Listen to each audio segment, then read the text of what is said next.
आज का केस है कॉलिन रिचर का, जो 9th ग्रेड की मैथ्स टीचर हुआ करती थी और वो अपने स्टूडेंट के बीच में काफ़ी पॉपुलर थी and she was liked by everyone.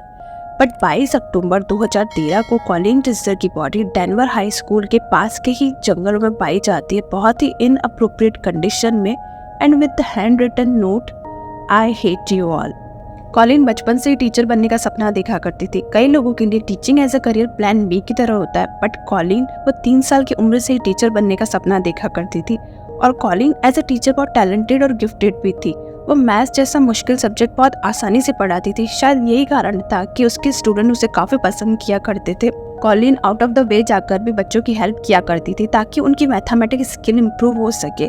Teaching के अलावा कॉलिन को अपनी फैमिली के साथ टाइम स्पेंड करना भी बहुत पसंद था। वो एक फैमिली ओरिएंटेड पर्सन थी। कॉलिन अपने भाई बहनों में सबसे बड़ी थी। उसके 2 यंगर सिबलिंग थे, एक भाई और एक बहन, जिनकी वो बहुत केयर में मदद किया करती थी। जब वो स्कूल में भी पढ़ती थी तो स्कूल से आने के बाद वो अपने दोनों भाई बहनों की बहुत केयर करती थी and she was a kind of role model to them. Diana जिस्म का जब टीनेज बेटा स्कूल से घर नहीं लौटा तो डायना काफ़ी कंसर्न होती है। स्कूल के स्पोर्ट्स कोच से भी उसे पता चलता है कि फिलिप जिस्म उस दिन after school sport practice miss कर देता है। तो डायना कंसर्न होकर डेनवर के पुलिस स्टेशन में उसके मिसिंग होने की कंप्लेंट फाइल करवाती है। इसकी मदर करीब 6:30 बजे ये कंप्लेंट पुलिस में करवाती है और इसके 3 घंटे बाद ही डेनवर हाई स्कूल की प्रिंसिपल एक मास ईमेल सभी को सेंड करती है, जिसमें इन्फॉर्म किया जाता है कि फिलिप जिस्म वॉज मिसिंग। इस ईमेल को रिसीव करने के बाद उसी स्कूल की एक दूसरी टीचर प्रिंसिपल को बताती है कि मैथ्स टीचर कॉलिन रिचर भी मिसिंग है और उसके पेरेंट भी उसे ढूंढ रहे हैं। कॉलिन रिचर जो अपने पेरेंट्स के साथ ही रहा करती थी, वो यूजुअली टाइम पे घर पहुंच जाया करती थी, बट उस दिन वो अपने नॉर्मल टाइम से कई घंटों लेट थी। तो उसके पिता उसे ढूंढने के लिए स्कूल तक गए, जहाँ पर वो देखते हैं कि कॉलिन रिचर तो कहीं नहीं मिलती, बट कॉलिन की कार पार्किंग स्पॉट पर ही खड़ी थी। अब चूंकि स्कूल से 2 जने मिसिंग है कि स्कूल की मैथ्स टीचर और एक 14 साल का स्टूडेंट, तो स्कूल का स्टाफ और प्रिंसिपल थोड़े वरीड हो जाते हैं। वो स्कूल में सब जगह उन्हें ढूंढने की कोशिश करते, लेकिन इन दोनों का कहीं पे भी कुछ पता नहीं चलता। कॉलिन लास्ट क्लास में जिस क्लासरूम में पढ़ा रही थी, जब वहाँ पर देखा जाता है तो कॉलिन का कुछ सामान वहाँ से मिसिंग है और कॉलिन की कार भी पार्किंग स्पॉट में ही थी जहाँ पर वो हमेशा रखा करती थी। जब रात के 11 बजे तक भी कॉलिन का कुछ पता नहीं चलता है तो कॉलिन के पेरेंट्स उसकी मिसिंग होने की रिपोर्ट डेनवर पुलिस स्टेशन में करवाते हैं। अब पुलिस दोनों के मोबाइल लोकेशन ट्रेस करने में लग जाती है। कॉलिन का फ़ोन का लोकेशन स्कूल के पास ही 24 मिनट की दूरी पर किसी स्पॉट पर था, जबकि फिलिप्स की मोबाइल की लोकेशन पास की किसी मूवी थिएटर की थी। जब पुलिस उस मूवी थिएटर पर पहुंचती है तो वहां पर पुलिस उन्हें कहीं नहीं मिलता। फिलिप जिस्म 9th ग्रेड का स्टूडेंट था और वो 2013 में ही अपने पेरेंट्स के डिवोर्स के कारण टेनेसी से डेनवर में शिफ्ट हुआ था। अब नए स्कूल में उसे ज़्यादा कोई जानता नहीं था और वो भी शाय किस्म का लड़का था, तो ज़्यादा लोगों से ज़्यादा घुलता मिलता नहीं था। हाँ, पर वो एक सॉकर प्लेयर था और वो सॉकर अच्छी खेला करता था।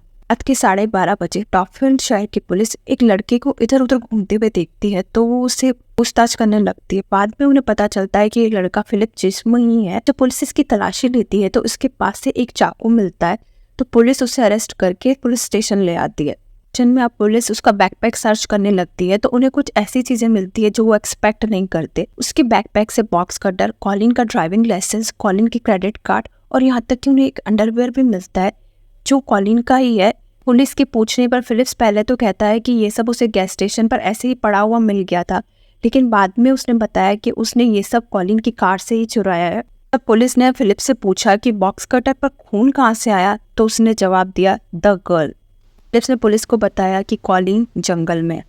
अब फिलिप्स को डेनवर पुलिस स्टेशन ले जाया जाता है, जहाँ पर वो अपनी माँ से मिलता है, लेकिन वह पुलिस से कहता है कि वो अपनी माँ की प्रेजेंस में कोई बातचीत नहीं करेगा। अब डेनवर पुलिस उसे अरेस्ट कर लेती है। डेनवर पुलिस स्टेशन पे घंटों की तलाशी के बाद कॉलिन रिचर की बॉडी रात के 3 बजे डेनवर हाई स्कूल के पास के जंगलों में पाई जाती है और बहुत ही बुरी कंडीशन में। कॉलिन को कई बार बॉक्स कटर से मारा गया था, उसका गला दबाया गया था and she was awarded. She was naked from the waist down और उसका टॉप भी ऊपर की तरफ खिंचा हुआ था। उसकी बॉडी के पास ही एक हैंड रिटन नोट मिला था जिस पर लिखा था, आई हेट यू ऑल। उसकी बॉडी एक सजेस्टिव पोजीशन में मिली and she was awarded with a branch of tree. Yes, the tree branch was still inside her body और इसकी कुछ ही दूरी पर एक रिसाइकल बिन मिला था जिसमें खून से भरे ग्लव्स और कुछ कपड़े बरामद हुए। कॉलिन रोज की तरह स्कूल के लिए निकली थी, लेकिन उस दिन स्कूल में ऐसा क्या हुआ कि उसकी बॉडी जंगल में इस तरह पाई गई। डेनवर हाई स्कूल और उसके आसपास लगभग 100 सर्विलांस कैमरे थे, जिन्हें पुलिस ने जब चेक करना शुरू किया तो उन्हें ऐसी फुटेज बरामद हुई जिससे इस केस की भयानक और डिस्टर्बिंग डिटेल्स पता चलती है। अक्टूबर 22, 2013 कॉलिन फिलिप्स जिस्म के साथ साथ एक दूसरे स्टूडेंट को भी आफ्टर स्कूल रुकने के लिए कहती है ताकि ये दोनों स्टूडेंट्स की हेल्प कर सके आने वाले मैथ्स टेस्ट की प्रिपरेशन के लिए। बाद में ये दूसरा स्टूडेंट पुलिस को बताता है कि उस दिन कॉलिन फिलिप्स से पूछ रही थी कि उसे नए शहर में शिफ्ट होने के बाद कैसा लग रहा है as compare to his old city Tennessee. यह सुनकर फिलिप्स थोड़ा अपसेट हो जाता है। जब कॉलिन ये नोट करती है कि फिलिप्स अपसेट हो गया है तो वह तुरंत ही अपनी बातचीत का टॉपिक बदल देती है। कैमरे पे कॉलिन अपने क्लासरूम से बाहर निकलती हुई दिखाई देती है लगभग 2:54 पे, और फिर वह बाथरूम यूज़ करने के लिए सेकंड फ्लोर वाले बाथरूम में जाती है। और कुछ सेकंड बाद ही जिस्म भी क्लासरूम से बाहर निकलता है और वो हॉलवे में कुछ देखता है और फिर से क्लासरूम में चला जाता है। और फिर क्लासरूम से बाहर निकलता है तो उसके सर पे उसकी हुडी डली हुई होती है और उसकी हैंड में हैंड ग्लव्स भी पहने रहते हैं। और फिर वह कॉलिन का पीछा करते करते सेकंड फ्लोर वाले बाथरूम में जाता है, जहाँ पर उसका गला दबाता है और बॉक्स कटर से 16 बार वार करता है। और उसके बाद ही एसेड हर एंड असॉल्टेड हर। और लगभग 3:06 पर एक दूसरी स्टूडेंट भी उसी वक्त बाथरूम में आती हुई दिखाई देती है। इस स्टूडेंट ने बाद में इन्वेस्टिगेटर को बताया कि उसे किस बाथरूम में किसी को चेंज करते हुए देखा। Since this person was expose और उसके कपड़े भी फ्लोर पे पड़े हुए थे तो उसने उसको डिस्टर्ब करना ठीक नहीं समझा और वो वहाँ से जल्दी ही बाहर आ गई।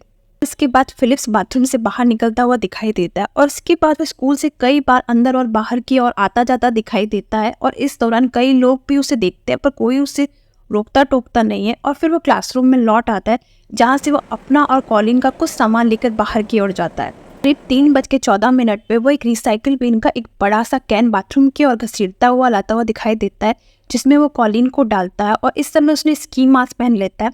वो इस रिसाइकिल बिन को लिफ्ट से स्टूडेंट पार्किंग लॉट की तरफ ले जाता है। से वह इस रिसाइकिल बिन को स्कूल के पास ही जंगल की ओर ले जाता हुआ दिखाई देता है। वहाँ पर वो फिर से कॉलिन को असॉल्ट करता है। He acid her with the stick of tree. फिर उसकी बॉडी को वही पत्तियों और झाड़ियों से कवर करके छोड़ देता है जंगल में उसी हालत में। 3:30 फिलिप्स फिर से स्कूल के अंदर आता हुआ दिखाई देता है और उसकी जीन्स पर ब्लड के कुछ स्टेन भी लगे होते हैं और इस वक्त उसने जूते भी नहीं पहने होते। यहाँ पर वो अपने कपड़े बदलता है और फिर उसी सेकंड फ्लोर वाले बाथरूम में चला जाता है और फिर कुछ समय वो स्कूल में ही रुका रहता है इसके बाद। और उसकी स्पोर्ट्स प्रैक्टिस भी होती है जिसे वो मिस करता है। और फिर वह स्कूल से सिनेमा थिएटर की ओर जाता है जहाँ पर वो 4:30 एक मूवी टिकट खरीदता है। 6 बजे मूवी देखकर वो कॉलिन के क्रेडिट कार्ड को यूज़ करता है शॉपिंग करने के लिए और यहाँ से वो अपने लिए खाने पीने के लिए कुछ स्नैक्स खरीदता है।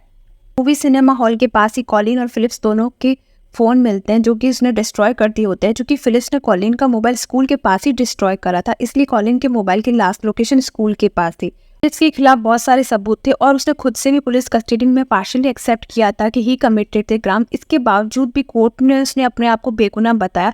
मैसाचुसेट्स राज्य में कोई भी व्यक्ति जो 14 ईयर ओल्ड या इससे अधिक उम्र का होता है और उसने मर्डर जैसा कोई क्राइम कमिट किया है तो ऊपर एक एडल्ट की तरह ही कोर्ट ट्रायल करता है। लेकिन फिलिप्स को एग्रीवेटेड रेप और आर्म रॉबरी के लिए एक यूथ ऑफेंडर की तरह ही ट्रायल किया गया, जब अपने किए पर बिल्कुल भी पछतावा नहीं था। इनफैक्ट जब वो अपने ट्रायल का वेट कर रहा था यूथ सर्विस सेंटर में जहां माइनर्स को रखा जाता है, तब फिलिप ने इसी दौरान एक यूथ सर्विस वर्कर पर अटैक किया। उसने वहां पर काम करने वाली एक महिला कर्मचारी को उसी तरह फॉलो किया जिस तरह उसने कॉलिन को किया था। इसने इस फीमेल वर्कर को फॉलो किया लॉकर रूम तक और फिर चुपके से उसे दीवार से दे मारा और फिर उसे चोक करने की भी कोशिश की। लकीली दूसरे वर्कर ने ये सब देख लिया और बीच बचाव किया। इस वर्कर को फेस, गले, लोअर नेक पर काफ़ी इंजुरीज थी, जिसके लिए उसे एक सेपरेट केस में अटेम्प्ट टू मर्डर का केस भी लगाया गया। 2015 में कॉलिन रिजर केस का ट्रायल शुरू हो गया, जहां पर फिलिप्स के वकीलों ने ये तो माना कि मर्डर फिलिप्स से ही हुआ है, पर उनका आर्ग्यूमेंट यह था कि Phillips was having psychotic episode होने के कई कारण हो सकते हैं। ये एक मेंटल डिसऑर्डर के कारण होता है। इसमें जो पीड़ित व्यक्ति होता है वो रियलिटी से बिल्कुल डिस्कनेक्ट हो जाता है, इमेजिन करने लगता है, डिल्यूजनल हो जाता है और हेलुसिनेट करने लगता है बहुत सी चीज़ें। यूजुअली वो अवेयर नहीं होता अपने बिहेवियर के लिए। फिलिप्स के वकीलों का कहना था कि कॉलिन रिजर और फिलिप्स के बीच जो बातचीत हुई थी जिसमें कॉलिन ने टेनेसी वर्ड का यूज़ किया था, जिससे फिलिप्स बहुत अपसेट हो गया था और बहुत ट्रिगर हो गया था, इसीलिए उसे साइकोटिक एपिसोड होने लगे। उसके लॉयर का कहना था कि on the basis of insanity he should be plead no guilty. उसके लॉयर का मानना था कि उसकी फैमिली में मेंटल इलनेस की एक लंबी हिस्ट्री है और फिलिप्स भी उसी से सफ़र कर रहा है बहुत कम उम्र से। डिफेंस की तरफ से जो साइकेट्रिस्ट था उसने ये टेस्टिफाई किया कि फिलिप्स शायद स्किज़ोफ्रेनिक है और उसने ये सब करने के पीछे उसकी मेंटल हेल्थ जिम्मेदार है। बट प्रोसिक्यूशन के साइकेट्रिस्ट का कहना था कि he was completely Sen.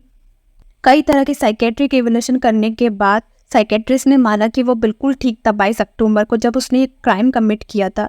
But it was obvious कि फिलिप्स ने ये सब ऑलरेडी प्लान किया हुआ था, वरना स्कूल में कौन ही स्की मार्क्स, बॉक्स कटर और ग्लव्स लेके जाता है।